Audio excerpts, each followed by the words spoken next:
Welcome back to Caffeine Connoisseurs. In this episode, we are going to be reviewing Black Insomnia coffee.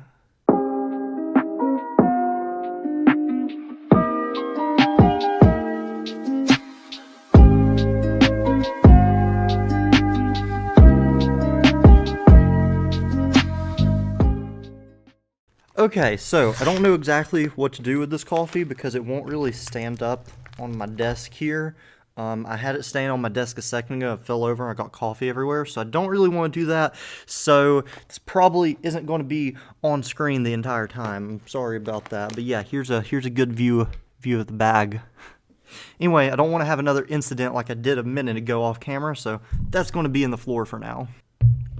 So, in theory, this video should be going up on the Monday after Christmas. If not, the Santa's hat's going to be a little bit awkward. But instead of reviewing some of the Christmas coffee, which I actually hate, there's like some Starbucks like holiday special coffee out there. I don't really like that much. And then there's some other holiday coffee, pumpkin spice latte, stuff like that. I don't really like that sort of coffee, so I'm not reviewing it. So I thought, instead of doing that, I'm actually going to be starting college soon, and what better way to start off college than reviewing some extremely high-powered coffee. As I said, this is Black Insomnia coffee, and my cat is below me bumping on the table. Hopefully you can't hear that. So in the spirit of starting college and having to stay up all night doing homework and stuff, I thought that I could review some extremely high-powered coffee to get us started. And with starting college, I may disappear again. Hopefully not, because I just purchased like $100 worth of different types of coffees. So I hope I'll be able to record those videos, but who knows? I might disappear again and then my channel will start to do well and all that stuff. So a lot of different companies advertise that they're the strongest coffee in the world. Like, I mean, this even says it on the bag, the world's strongest coffee. And I mean, Death Wish says that too. Black Label says that. There are a bunch of different types of coffees that say that they're the strongest coffee in the world. And on the side of the bag, it even says sleeping is cheating. Hashtag sleeping is cheating. I'll probably put that on the video title. Hashtag sleeping is cheating. And as you can tell, I've already had a lot of this coffee today. Anyway, to be able to say, is this the world's strongest coffee, we got to actually have something to compare to, and we need to start talking about numbers with this coffee.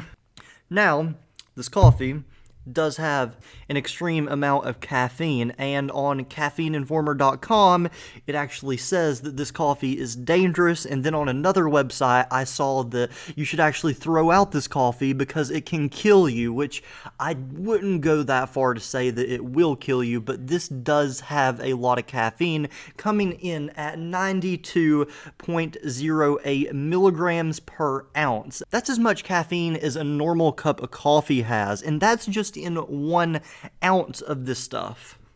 Now, I don't agree with the article that I found that says that it can kill you. It does have a lot of caffeine, so you should be careful, and if you're under 18, you probably shouldn't drink this, because in some of the comments in my other videos, I get people saying like, oh, is this safe for kids to drink? No, probably not. Unless you have an extreme caffeine tolerance, kids probably shouldn't be drinking this, which most kids probably don't like coffee. I don't know. If you're below 18 watching my videos and you drink coffee, comment down below, because not many kids that I know drink coffee. Now, of course, I do drink a ton of caffeine a day. I normally have around 2 to 3 cups of coffee, one of them normally being Death Wish, and then, of course, Lavazza, my daily drinker, and then I might have some G Fuel or Gamer Subs if I'm feeling spicy that day, wanting something else besides coffee. And surprisingly, even though I have that much caffeine in a day, this coffee is getting me jittery. I haven't been drinking it for that long. I mean, maybe a couple weeks at this point, just to be able to review it fairly. But I mean, every time I drink this, and I'm not drinking it every single day because I don't want to completely ruin my caffeine tolerance, but this is getting me pretty jittery. And as you can tell, I'm talking pretty fast right now. I'm feeling good, feeling upbeat, so this is some very strong coffee. I need to pace myself and stop talking so fast, or this video is going to be like 6 minutes. I need to at least get to the 10-minute mark. So to start a comparison among some other types of coffee, we'll use Death Wish as a standard. And if you haven't seen my Death Wish video, it's the first video I posted on this channel, and I'll leave a card that you can go and click and watch that video, even though it makes me cringe every time I watch it because I recorded it over there on my messy desk. I'm not talking as fluidly as I like. I'm sort of awkward in front of a camera. But if you want to go watch that, I'll leave a card. It has like 5,000 views, which is insane. Thank you guys for the support. But yeah, so if you want to, you can go and watch that video.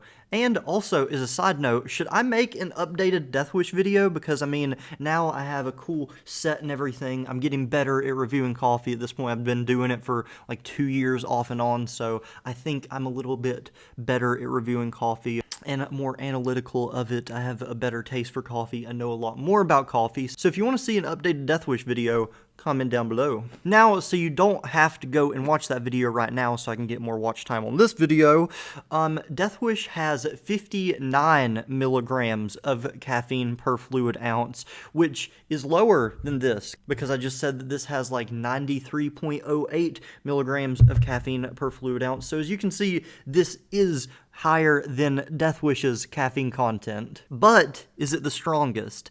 And I have to go ahead and burst your bubble, Insomnia. No, you are not the strongest coffee in the world. Black Label, which is another type of coffee that I reviewed on this channel, you can go watch that if you click the card up there, but it is actually stronger. It comes in at a staggering 129.5 milligrams of caffeine per fluid ounce. That is insane. And actually, when I was drinking Black Label to be able to review it, it actually made my heart hurt. That's insane. That's actually a dangerous amount of caffeine. That is more than what is in your average cup of coffee. You know, an average 12-ounce cup of coffee has somewhere around like 100, just to have a round number to compare against. That's about how much caffeine is in a normal cup of coffee. And your daily intake of caffeine isn't supposed to be more than 400 milligrams. So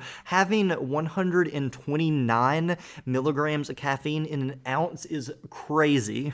But of course, this is a tame 93.08 milligrams of caffeine per fluid ounce. So this isn't a joke by no means, but it isn't the world's strongest coffee because it doesn't have as much as Black Label.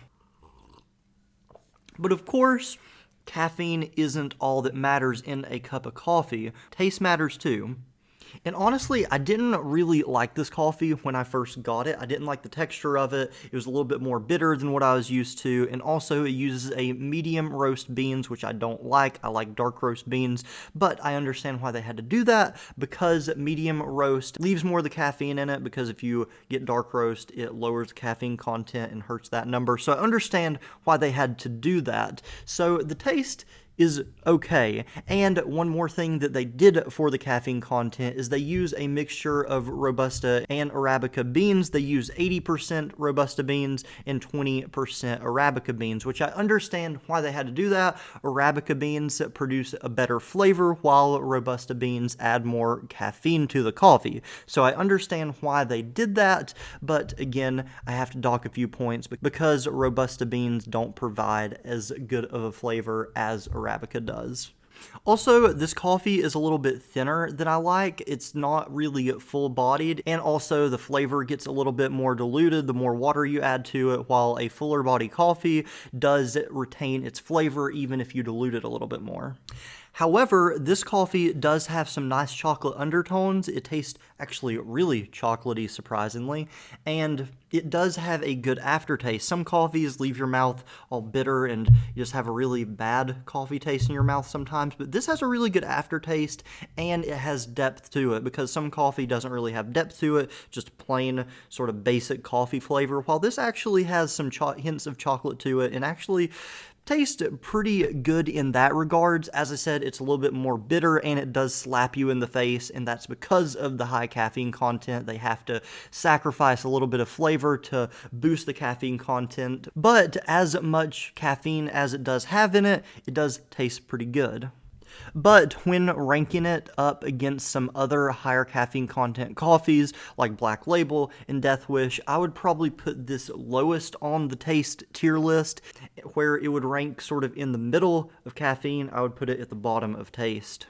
I'm ranking it against Black Label and Death Wish here, so I mean, it's not a complete fair comparison, but those are the two strongest caffeine content coffees that I have reviewed on my channel, so that's why I'm comparing against those two. And also, this coffee is from South Africa. That's where the company started, and that's probably where they grow their beans at. I'm not exactly sure on that because I didn't see anything on their website where they actually grow the beans, but the company is from South Africa, and currently they don't ship worldwide. They only ship to a certain list of countries. I'll leave the website link down below in the description if you want to go check out their coffee and see if they ship to your location.